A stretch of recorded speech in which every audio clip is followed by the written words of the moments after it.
우리는 하나님의 동역자들이요. 같이 보겠습니다. 우리는 하나님의 동역자들이요. 너희는 하나님의 밭이요. 하나님의 집이니라. 아멘. 예, 오늘은 목회자에 대한 얘기를 하려고 합니다. 고린도 교회는 목회자를 좋아하고 혹은 싫어하는 문제 때문에 분쟁이 발생을 했습니다. 바울파, 아볼로파, 베드로파. 이 교회 생활을 통해서 목회자가 어떤 신분이고 또 목회자가 어떤 일을 하는지를 바로 알고 신앙생활을 하면 우리가 훨씬 더 은혜로운 생활을 할 수 있고 또 교회 생활을 잘 할 수가 있습니다. 그래서 오늘 말씀에 이 목회자의 신분과 역할에 대한 말씀을 했기 때문에 이 말씀을 중심으로 이야기를 나누겠습니다.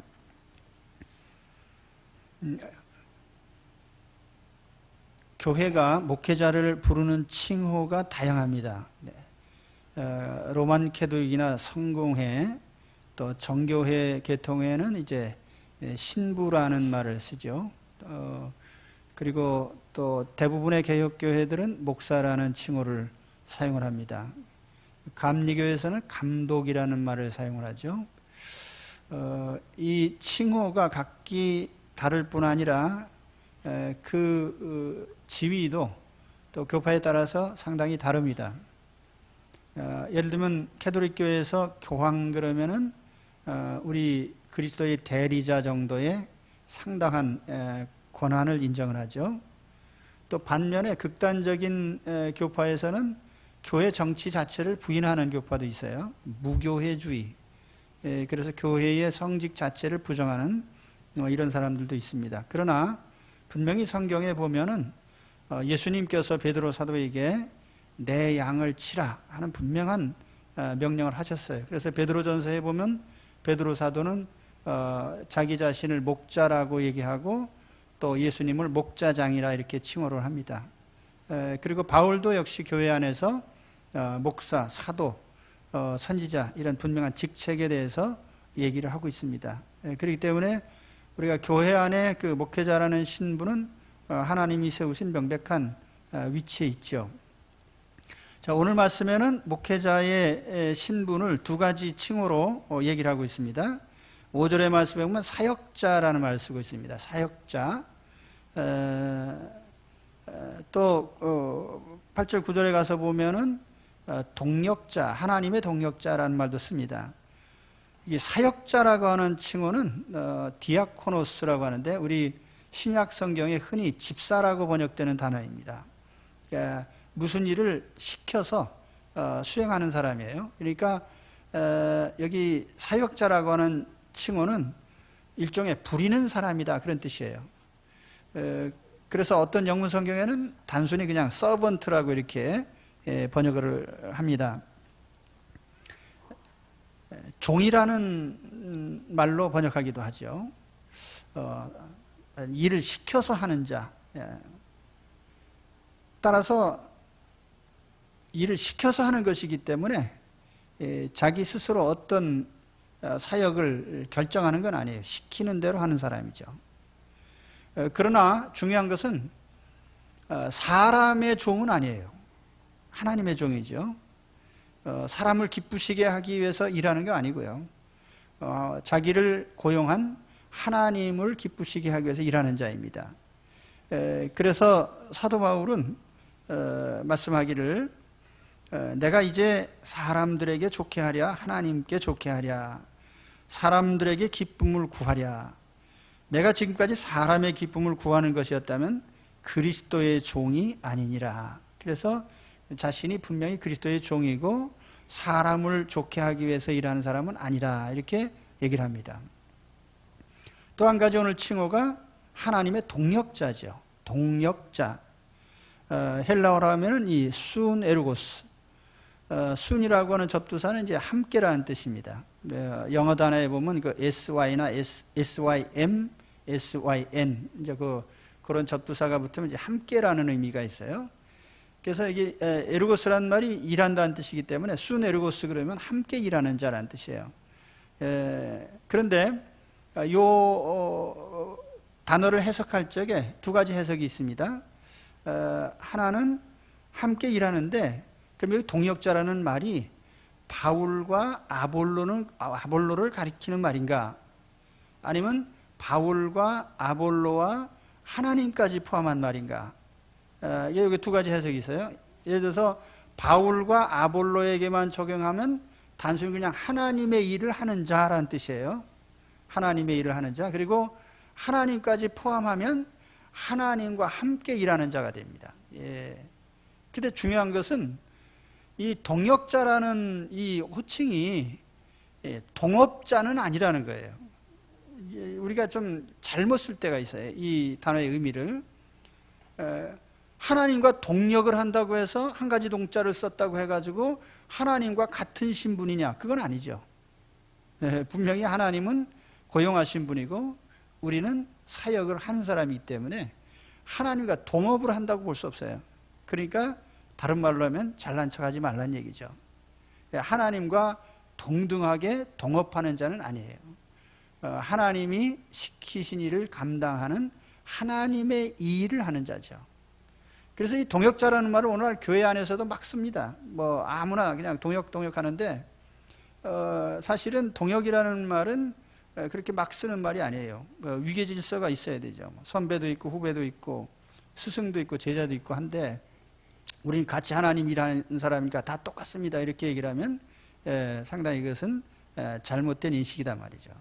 아무튼 여기 동역자라는 말은 하나님의 일을 하나님과 함께 하는 자입니다. 이제 이런 신분을 이제 얘기를 해주는 거죠. 하나님이 부리는 사람인 동시에 하나님의 일을 하나님과 함께 하고 있는 그 자체로 상당한 격이 있는 거죠. 자, 그러면 이제 그 다음으로 가서 그럼 구체적으로 하는 일이 뭐냐? 오늘 말씀에는 두 가지를 얘기를 해요. 나는 심었고 아볼로는 물을 줬다. 그러니까 목회자가 하는 일을 심는 일과 물 주는 일로 이렇게 두 가지로 얘기를 합니다. 물론 뭐 목회자의 사역이 여러 가지가 있습니다. 그렇지만 오늘 말씀에서 통해서 보면 두 가지로 얘기하는 거예요. 심는 자, 물 주는 자. 심는다고 했으니까 이거 농사일이겠죠. 씨를 심는 거예요. 그럼 씨는 뭐냐? 그건 복음이죠. 하나님 말씀. 그리고 그것을 어디다 심어요? 사람들의 마음밭에다가 심는 거예요. 이게 다른 말로 하면 심는다는 건 전도를 얘기하는 거예요. 그리고 물을 준다는 것은 양육을 얘기하는 거예요. 그러니까 밭에 씨를 뿌려서 싹이 나면 그 다음에 이제 물을 주고 거름을 주고 김을 메고 해서 자라게 하잖아요. 양육. 그래서 물 주는 것, 또 심는 것, 이것을 이제 목회자가 하는 주 업무로 얘기를 하죠. 그런데 이와 같이 심거나 물 주는 이런 사역들이 어떤 사람이 하고 싶다고 해서 임의자로 주어지는 건 아니에요. 하나님께서 맡기신 것을 할 뿐입니다. 그래서 다시 오늘 5절의 말씀으로 가서 그런즉 아볼로는 무엇이며 바울은 무엇이뇨? 고린도 교인들이 그렇게 추종하는 아볼로, 바울, 인기 있는 바울, 인기 있는 아볼로. 그런데 저희는 주께서 각각 주신 대로 너희로 하여금 믿게 한 사역자들이니라. 그 바울이나 아볼로라는 신분이 대단한 게 아니다. 그저 하나님이 맡겨주신 그 일을 하는 사람들이다. 근데 여기서 우리는 목회자의 다양성을 읽을 수가 있어요. 그러니까 어떤 사람은 전도를 잘하고, 어떤 사람은 양육을 잘하고, 어떤 사람은 설교를 잘하고, 그러니까 어떤 사람들은 신방을 잘하고, 어떤 사람은 위로를 잘하고, 어떤 사람은 행정을 잘해요. 그래서 성경에도 보면은 바울 같은 사람은 전도를 잘해요. 개척자죠. 그러니까 뭐 그가 선교사로 나서서 보면 한 교회에서 뭐 길게 보면 1년 반 이상 머문 적이 없습니다. 대개 보면은 전도를 해서 교회를 세우고 또 딴 데로 가고, 또 교회 세우고 또 딴 데로 가고. 그렇게 해서 바울은 그 아시아와 유럽의 수많은 도시들을 돌면서 복음을 전하고 교회를 세웠죠. 근데 그런 교회들을 이제 목회를 한 건 누굽니까? 그 양육자들이죠. 거기 보면은 뭐 사도 요한이라든지 또는 뭐 아볼로라든지 이런 사역자들이에요. 그래서 성경은 말씀을 해요. 다 사도겠느냐, 다 선지자겠느냐, 다 교사겠느냐, 다 능력을 행하는 자겠느냐, 다 병 고치는 은사를 가진 자겠느냐, 다 방언을 말하는 자겠느냐, 다 통역하는 자겠느냐. 이렇게 바울이 물어본 것은 다 똑같은 일을 다 맡은 게 아니다. 다 서로 다른 일들을 맡았단 말이에요. 그러니까 목회자가 많이 있으면 목회자마다 성향이 다르고 또 맡은 분량도 다르고 일하는 게 다르단 말이죠. 개척이나 전도에 능한 목회자도 있고 양육을 잘하는 목회자도 있고 행정이나 조직 관리를 잘하는 목회자도 있고, 물론 이걸 다 잘하면 좋겠지만은 다 잘하지 못한다 해도 그것은 하나님께서 맡긴 분량이니까, 그렇다면 어떻게 해야 되겠습니까? 우리는 하나님이 그런 정도로 맡겨주신 걸 알고 인정을 해야죠. 우리가 신자들의 입장에서 보면 그렇습니다. 목회자가 설교도 잘하고 행정도 잘하고 신방도 잘하고 위로도 잘하고 성품도 좋고 다 좋으면 얼마나 좋겠어요. 그런데 그런 목회자는 없습니다. 예수님밖에 없고 사실은 인간으로서는 다 부족하죠. 어떤 면이 다 부족하고, 그런데 그런 핸디캡을 우리가 인정하고 들어가란 말이죠. 저한테 제가 못하는 부분을 잘하라고 아무리 저한테 따져도요, 전 못합니다. 생겨먹은 게 그 정도밖에 안 되기 때문에. 또 하나님도 제가 그 정도밖에 안 되는 걸 알고 맡기셨기 때문에 하나님은 그 점에 대해서 제게 크게 묻지 않습니다. 하나님도 묻지 않은데 여러분이 저한테 따지면 안 되죠. 그러니까 우리 사람들은 생겨먹은 대로, 그리고 우리가 뭐 이걸 가정생활에 적용해 보면은 결혼을 했는데 아내가 남편이 기대하던 거하고 전혀 다른 방향으로 생겨먹었단 말이에요. 생각하는 게, 행동하는 게. 근데 결혼할 적에는 그걸 다 그대로 인정하고 받기로 한 거거든요. 그러니까 제가 우리 신혼부부들한테 항상 당부하는 말씀이 뭐냐면은 결혼한 후에 이의를 제기하지 말라는 거예요. 클레임을 걸려고 하면 결혼하기 전에 이거저거 이렇게 얘기를 하고, 그리고 결혼한 후에는요, 그때는 고치려고 해도 소용도 없으니까 생겨먹은 대로 사는 게 제일 좋습니다. 왜냐면 그 정도로 하나님이 인정들을 안 하시는 것 같은데, 이거 인정해야 되는 거예요. 우리가 목회 생활, 교회 생활도 똑같다는 거죠. 어느 목자를 만났을 때 내가 좋아하고 또 선호하는 그런 성향이 있을 수도 있지만 그렇지 않을 수도 있는데, 그렇다고 해서 우리 신앙생활을 불쾌하게 할 수 있겠느냐? 그건 아니죠. 그렇죠? 아무튼 오늘 말씀 보니까 목회자라는 직책은 교회 안에서 하나님이 부리는 사역자이고 또 하나님과 함께 일을 하는 어떤 격을 가진 그런 일꾼이다라고 하는 걸 얘기를 하고 있습니다.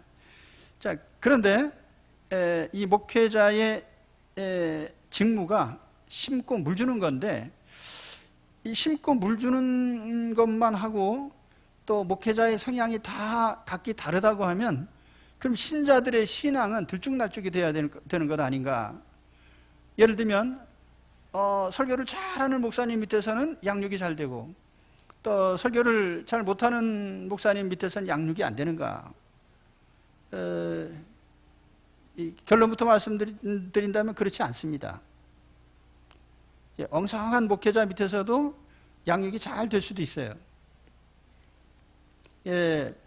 이 부분에서는 동의하는 분도 계시고 안 하는 분도 계실 텐데 동의하셔야 됩니다.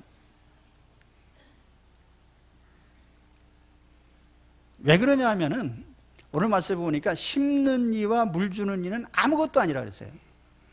다시 말하면은 복음을 전하고 양육하고 하는 그 목회자 자신이 하는 그 일이 그리 대단한 건 아니다 그 말이에요. 그렇다고 여러분이 저를 우습게 하려는 얘기는 아닙니다. 설교를 좀 못하고 또 행정도 잘 못하고 그래도 너무 우습게 하면 안 돼요. 여기는 이제 전체적인 일의 그 내용으로 봐서 심는 거 물 주는 거가 별거 아니라 그런 얘기지, 정말 아무것도 아니다 그런 의미는 아닌데 아무것도 아닙니다. 예. 그럼 아무것도 아니면 목회에서 가장 중요한 것은 누가 합니까? 하나님이 하시죠. 이제 오늘 말씀의 핵심이 그것입니다. 그런즉 심는 이나 물 주는 이는 아무것도 아니로되 오직 자라게 하시는 이는 하나님이시니라. 농부가 농사일 하는 걸 가만히 보시면, 자, 봄이 되면 땅을 갈아엎어서 이제 고르게 해가지고 씨를 뿌립니다. 그 싹이 나서 이제 얼마만큼 자라면 이제 김매기를 하죠. 비료도 주고. 그러다 보면 또 자라서 꽃이 피고 열매를 맺어요. 그럼 추수를 합니다. 자, 그런데 농부가 한 일이 뭐죠? 심는 거, 풀 뽑기 한 거, 거름 준 거, 그리고 추수한 거. 예. 그러면 정말 농사에서 제일 결정적으로 중요한 게 뭐냐면은 씨를 뿌렸는데 싹이 나야 돼, 싹. 생명이 거기서 발화가 돼서 싹이 나서 잎사귀가 나오고 줄기가 자라고 꽃이 피고 열매가 맺어야 돼요. 근데 그 싹 나는 것은 하나님이 하신 일이에요. 자라게 하는 것도 하나님이 하신 일이에요. 꽃이 피고 열매 맺는 거 하나님이 하신 일이죠. 그러니까 농사의 결정적인 일을 하나님이 하신다. 그럼 우리가 목회에 비유해서 본다면, 여기서 목회자가 말씀을 전하고 또 가르치고 했지만은 사실 마음의 영혼 속에서, 마음의 밭에서 믿음이 생기고, 예수님을 구주로 믿어야지, 예수님 말씀을 따라야지 하면서 내 생각이 바뀌고 변화되고 성숙되어가는 이 심령적인 생명의 역사는 하나님이 하시는 거예요. 그래서 성경에 보면은 우리가 믿음의 선조들을 보면서 그런 생각합니다. 노아는 어떻게 그 시대 사람이 다 안 믿는데 노아 혼자만 하나님을 잘 믿었을까? 그 노아가 뭐 당대의 의인이야 뭐 어쩌고 했지만은 그 창세기 6장 8절에 보면은 노아는 하나님께 은혜를 입었더라 그렇게 말씀합니다. 하나님이 그 속에 믿음을 주신 거죠. 아브라함 당시에 갈대아 우르에 있는 모든 사람들이 다 우상 숭배하고 미신을 믿는 사람들인데 어떻게 아브라함 혼자 그런 걸 다 버리고 포기하고 유일신 하나님을 믿게 되었을까? 그 역시 하나님이 아브라함에게 믿음을 심어주신 결과입니다. 아합 시대에 아합과 이세벨이 왕과 왕비가 온 나라 백성들에게 하나님 믿는 신앙을 다 말살했습니다. 그래서 엘리야가 하나님 앞에 탄식하기를, 하나님, 이 이스라엘이란 나라에 여호와 하나님을 믿는 사람은 나 혼자밖에 없습니다. 근데 하나님께서 무슨 소리냐? 지금 이스라엘 안에 나를 잘 믿는 사람이 7,000명이나 있다. 엘리야는 착각했죠. 자기가 선지자고 자기가 이스라엘의 위대한 믿음의 지도자니까 자기가 상대하는 사람이 전부인 줄 알았지만 아니란 말이에요. 진짜 믿게 하시는 분은 하나님이시고 믿음을 지키게 하시고, 내가 만일 우상이나 미신 가운데 하나님을 믿는 신앙을 지켜갈 수 있었다면 그것은 내가 의지가 굳어서가 아니라 하나님이 견고하게 내 심령 속에 역사하셨기 때문이에요.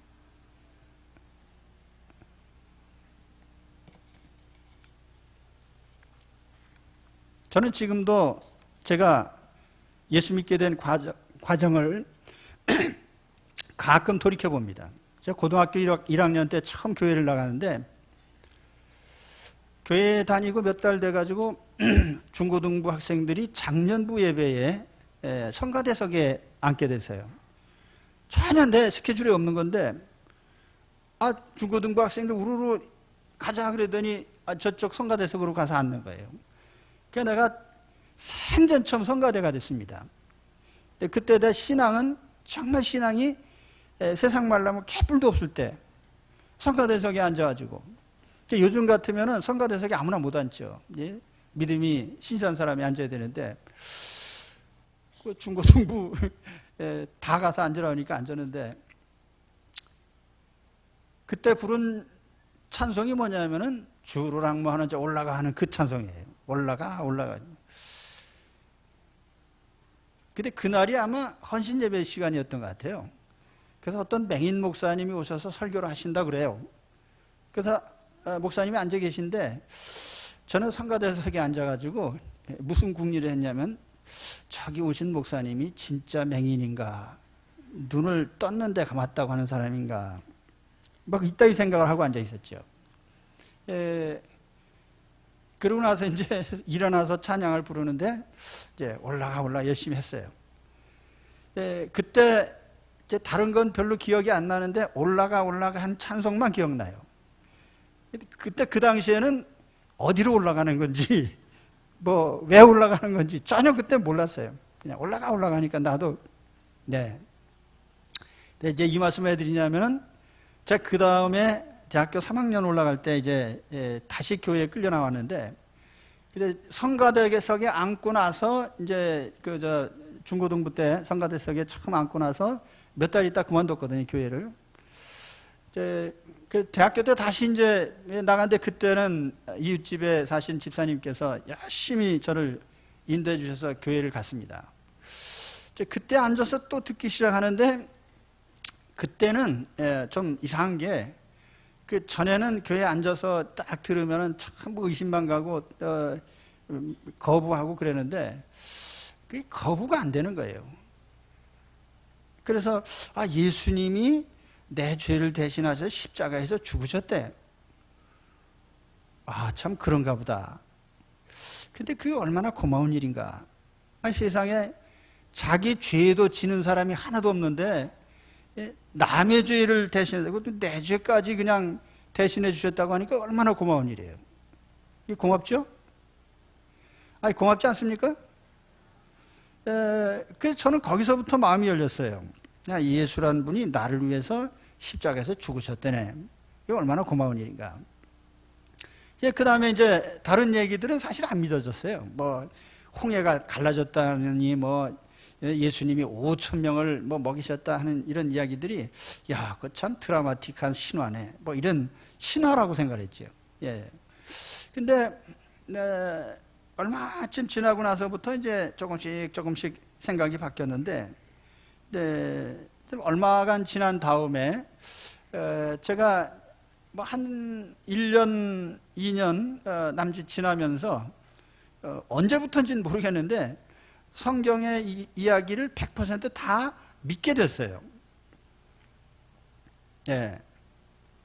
놀라지도 않으시는데 굉장한 놀란 일이죠. 왜냐하면 내가 그 정도까지 바뀌었으니까 굉장히 내부적으로는 굉장히 놀라운 일이 벌어진 거거든요. 그렇죠? 여러분 속에 혹시 예수님을 처음 영접한 분들이 마음속에서 이런 변화가 일어나시거든 고맙게 생각하시고 그냥 아멘만 하세요. 내가 어쩌다 이렇게 됐을까 이렇게 생각하지 마시고요. 하나님이 내 마음을 바꿔주시는 겁니다. 사실 목사님이 설교를 하면 얼마나 잘하겠어요. 근데 실질적으로 변화를 일으킨다는 게 중요한 거죠.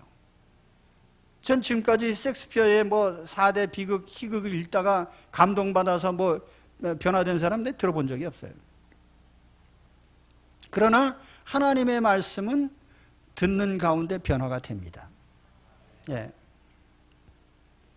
복음의 능력이에요. 제 친한 친구가 콩나물 공장을 했습니다.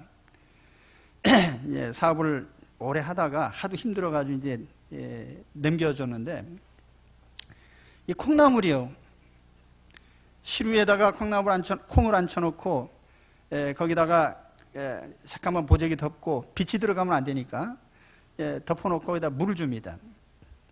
그럼 콩나물이 깜깜한 데서 막 자라는 거예요. 근데 신기한 것은 물을 주면 물은 밑으로 다 빠져나가죠. 그렇지만 그 가운데서 콩이 싹이 나고 뿌리가 내려져요. 자라나는 것입니다. 저는 우리가 하나님 말씀 듣는 것도 그렇게 생각을 해요. 하나님 말씀을 매주 나와서 여기 설교 듣잖아요. 그럼 어떤 것은 걸리고 어떤 것은 빠져나갑니다. 그러나 그 가운데 중요한 것은 내 영적인 변화가 일어나는 거죠.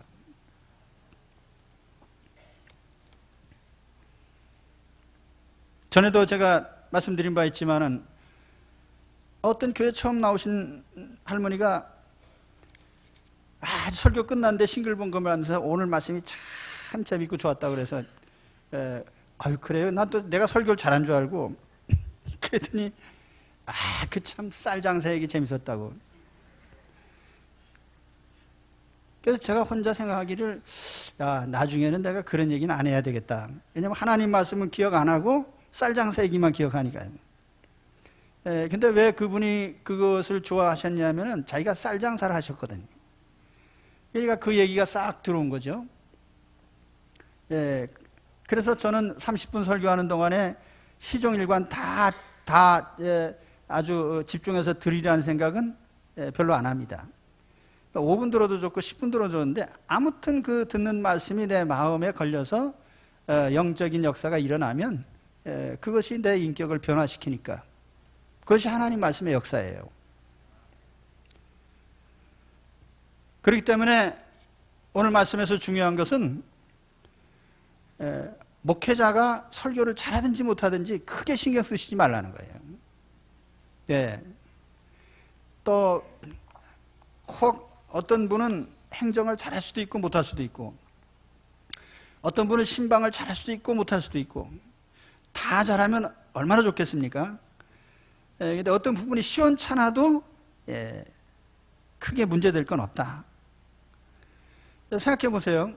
여러분 저 시골에서 10명 모이는 교회에 목사님이 설교하시면 감동이 안 되고 교인들이 신앙이 미미하고 그럼 서울의 대교회에서 말씀을 들으면 신앙이 푹푹 자라가지고 신앙 인격이 훌륭합니까? 제가 볼 땐 반대인 것 같아요. 그 얘기는 또 깊게 할 수 없으니까 아무튼 제가 볼 땐 그래요.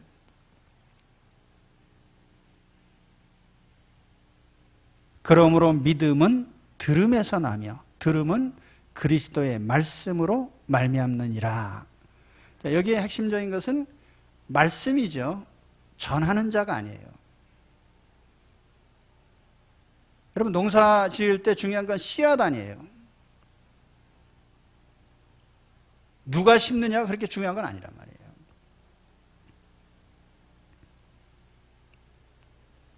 자, 이렇게 생각한다면 우리가 교회 생활을 아주 은혜롭게 할 수 있습니다. 자, 그러면 이제 우리가 질문할 수 있죠. 정말 목사님이 실력이 하나도 없는 사람 밑에서 말씀을 매주 들어도 인격으로 또 변화도 받고 그리스도인으로 성장해 갈 수 있는가? 그렇습니다. 할렐루야. 진짜 그런가 하고 한 80%는 의심하시는 것 같은데 실제 진짜 그렇습니다. 왜냐하면은 양육이라는 것은 물론 말씀을 통해서 이루어지는 것이고 동시에 이 성장이라고 하는 성숙이라고 하는 것은 사실은 어떤 대인관계, 한 사람과의 관계에서 이루어진 것도 있지만은 공동체 안에서 이루어지는 거예요. 그러니까 에베소서에 보면 이 양육의 원리가 공동체 생활을 통해서 양육이 되는 겁니다. 요즘 아이들은 대개 하나 아니면 둘이에요. 형제가 많지 않아요. 옛날에는 웬만하면 다 7, 8명이에요. 뭐가 차이가 나죠? 가장 중요한 것이 인격의 차이가 나요. 인격의 차이가 나요. 인성. 왜냐하면 그 공동체라고 하는 것이 서로를 갈고 닦으면서 인격을 키워주는 거거든요. 그래서 사실 교회 생활도 중요한 것은 목회자와의 개인적인 관계도 있지만 더 중요한 것은 교회 안에서의 성도들 사이의 공동체 생활이에요. 어쨌든 오늘 이 목회자에 대한 얘기를 했습니다. 목회자의 교회에서 목회자가 어떤 사람이냐? 하나님이 부리는 사역자다. 그리고 하나님이 맡겨주신 일을 하나님과 같이 하는 자다. 그 무슨 일이냐? 심고 물 주는 일을 하는 사람이다. 근데 실제로 잘하게 하는 분은 하나님이시다. 그럼 목회자는 별거 아니네. 그 얘기 하려고 한 건 아니에요. 그래도 심고 물 주는 게 얼마나 또 큰 일입니까? 그래서 그 일을 하는데 이제 마지막으로 이제 말씀드릴 건 뭐냐면, 그런 목회자가 잘못하면 어떡하냐, 이게 또 문제 아니에요? 목회자가 잘못하면. 근데 그것까지 걱정은 안 하셔도 상관없어요. 그렇죠? 8절의 말씀에 가서 보면은 심는 이와 물 주는 이가 한 가지이나, 뭐 전도자라는 사람이나 양육자라는 사람이나 다 똑같다는 거예요. 그런데 각각 자기가 일한 대로 자기의 상을 받으리라 그랬어요. 그러니까 평가는 하나님 몫이다, 그런 얘기죠. 목회자가 잘못하면 어떻게 되겠어요? 교인 다 도망가죠. 그러면 그건 뭐 자기가 한 열매가 자기한테로 돌아오는 거니까요. 그렇죠? 목회자가 또 잘해서 하게 되면 그건 자기 상이에요. 그렇기 때문에 목회자 자신도 복을 누리고 그의 모든 삶이 축복을 받게 되는 거예요. 그러니까 여러분, 그렇기 때문에 우리가 목회에 대한 이런 부분에 대해서 이런 것을 다 이해를 하고 신앙생활하면은 큰 유익이 될 겁니다. 그래서 목회자가 혹 잘못한다고 해서 시험에 들지 마세요. 나만 손해요, 괜히. 그래서 그때는 이제 하나님께 맡기면 됩니다. 하나님이 일을 해주시는데, 우리 한 대로 상 받는다고 했으니까 잘못했으면 상을 받겠어요? 징계를 받겠어요? 징계 받죠. 그러니까 우리가 그 부분은 크게 걱정하지 않아도 되겠다. 그렇죠? 네. 그래서 아무튼 교회 생활하는데 우리가 이 목회자와 또 교회 공동체 안에서 이런 삶이 참 어떤 식으로 이루어지느냐, 이런 오늘 말씀드렸습니다. 그래서 교회 생활을 하는 가운데 말씀의 양식을 늘 취하시면서 또 콩나물처럼 쑥쑥 자라가시기를 바랍니다. 기도하겠습니다.